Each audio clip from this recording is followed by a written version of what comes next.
नमस्कार दोस्तों, आज हम बात करने वाले हैं क्रिप्टो करेंसी के बारे में। आखिर क्या है ये डिजिटल पेमेंट क्रिप्टो करेंसी, कैसे काम करता है, क्या चीज़ है इस पर। और अगर आपको याद हो तो लास्ट टाइम हमारे बजट में भी कहा गया था कि आरबीआई द्वारा एक डिजिटल करेंसी लाई जाएगी जो बिटकॉइन से बिल्कुल अलग होगी। तो आखिर ये बिटकॉइन है क्या, इस पर क्रिप्टो करेंसी का क्या है, पूरी बातें हम जानेंगे। बहुत ही संक्षिप्त रूप में आज हमने इसको तैयार किया है, आपको आसान शब्दों में बताने के लिए हमने ये वीडियो बनाया है कि आखिर क्रिप्टो करेंसी होती क्या है, कैसे वर्क करती है और क्यों खास है क्रिप्टो करेंसी।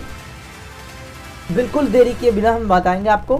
तो अगर आप हमारे चैनल पर नए हैं तो चैनल को फटाफट से सब्सक्राइब कर दीजिए और वीडियो पसंद है तो लाइक ज़रूर कर दीजिएगा, और अगर इन्फॉर्मेटिव लगे तो चैनल को शेयर करना बिल्कुल मत भूलिएगा।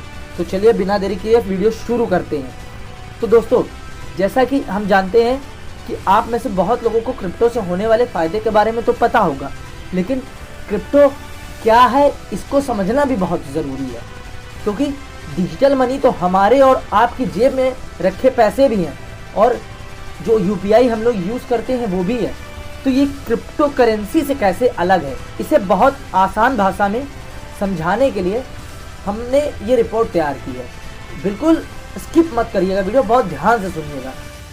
आप में से बहुत लोग ये सोचते होंगे कि जब पैसा हमारा है तो इस पर बैंक या अथॉरिटीज़ के कंट्रोल क्यों है, क्यों सरकार की नीति के हिसाब से हमारे रुपए की कीमत तय हो, क्यों सरकार की पॉलिसी के हिसाब से या उसके महंगाई के हिसाब से हमारे पैसे की कीमत बढ़ाई या घटाई जाए।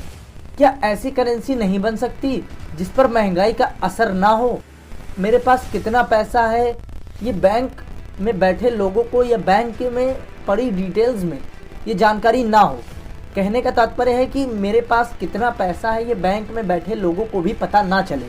तो इन्हीं सब सवालों ने जन्म दिया क्रिप्टो को, अर्थात क्रिप्टो करेंसी को। अब आप पूछेंगे क्रिप्टो करेंसी क्या है, तो दोस्तों आपको बता दूं, क्रिप्टो यानी सीक्रेट अर्थात गुप्त, और करेंसी यानी मुद्रा, जो कि आप जानते ही हैं। तो कुल मिला के इसका मतलब हुआ एक सीक्रेट करेंसी। सीक्रेट करेंसी जो भले ही यूपीआई वॉलेट्स की तरह हो पर उससे काफ़ी भिन्न है। तो क्यों भिन्न है, कैसे भिन्न है, वो भी बताते हैं। तो सुनिए, यूपीआई डिजिटल पेमेंट में तो करता है पर ट्रैक करता है, वो हमारी हर एक चीज़ों को ट्रैक करता है। यूपीआई से लेन देन के लिए आईडी ज़रूरी होती है, जिससे आप लेन देन कर सकते हैं।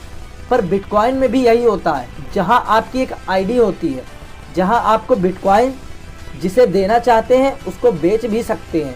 लेकिन बड़ा फ़र्क ये है कि यूपीआई और बैंक की लेन देन पर बैंक की कड़ी नज़र होती है। यानी जब आप बैंक से या यूपीआई से पेमेंट करते हैं तो उस पर बैंक की नज़र होती है। वहीं बिटकॉइन के लेन देन पर किसी स्पेसिफिक या यूँ कहूँ किसी एक कंप्यूटर या एजेंसी के पास वो डेटा ना होकर दुनिया भर के कंप्यूटर्स में वो दर्ज हो जाता है और कोई बैंक या कोई सरकार उस पर नज़र नहीं रख सकती है। ये एक तरह से बहुत ही मुश्किल काम है।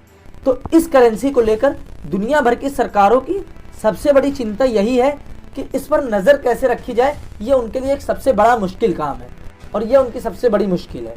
तो इस वजह से इसका गलत इस्तेमाल भी हो सकता है। लेकिन ये तकनीक दुनिया भर में इतनी लोकप्रिय होती जा रही है कि कुछ देश इस बिटकॉइन को लीगल करेंसी के तौर पर मान्यता दे चुके हैं, उसको लीगल करेंसी घोषित कर चुके हैं। यानी वहाँ पर आप बिटकॉइन के ज़रिए शॉपिंग और पेमेंट कर सकते हैं। तो आप सोचिए कि इन देशों को, इन राष्ट्रों को इसमें अपना भविष्य दिख रहा है, जबकि इसमें जोखिम की मात्रा बाकी विकल्पों से कहीं ज़्यादा है। मतलब वैसे अगर आपको नहीं पता तो आपको बता दूं कि हमारे बॉलीवुड के दिग्गज अभिनेता अमिताभ बच्चन भी इसमें इन्वेस्ट कर चुके हैं। बहुत पहले ही उन्होंने बिटकॉइन में इन्वेस्ट किया हुआ था। बीच में जब उन्होंने किया था तो कंट्रोवर्सी के भी शिकार हुए थे, पर अब ऐसा कुछ नहीं है। पूरी बात तो ये है कि ये डिजिटल मनी इस तरह से प्रख्यात हो रहा है कि जिसको लेकर पहले तो भारत में इसको बैन किया गया, पर फिर से अब हमारे बजट में कि इस पर फ्लैट 30% टैक्स लगेगा, कि मतलब आप जो भी लेन देन बिटकॉइन से करेंगे उस पर 30% का टैक्स लगेगा। तो इसके साथ ही हमारी फाइनेंस मिनिस्टर निर्मला सीतारमण जी ने ये भी कहा कि आरबीआई भी एक डिजिटल पेमेंट ला रही है। तो आरबीआई जो डिजिटल पेमेंट लाएगी वो कैसा होगा, उस पर भी हम डिटेल में बातें करेंगे और पूरी एक एक पॉइंट पर बातें करेंगे। पर फिलहाल इस वीडियो को यही रोक रहा हूँ। अगर आपको वीडियो अच्छी लगी हो तो लाइक ज़रूर कर देना, चैनल पर नए हो तो चैनल को सब्सक्राइब जरूर कर देना, ये वीडियो शेयर ज़रूर कर देना। शायद आपका कोई जानकार क्रिप्टो में इन्वेस्ट करता हो और ये उसके लिए हेल्पफुल हो। फिर मिलते हैं दोस्तों आपको अगली वीडियो में, तब तक के लिए नमस्कार।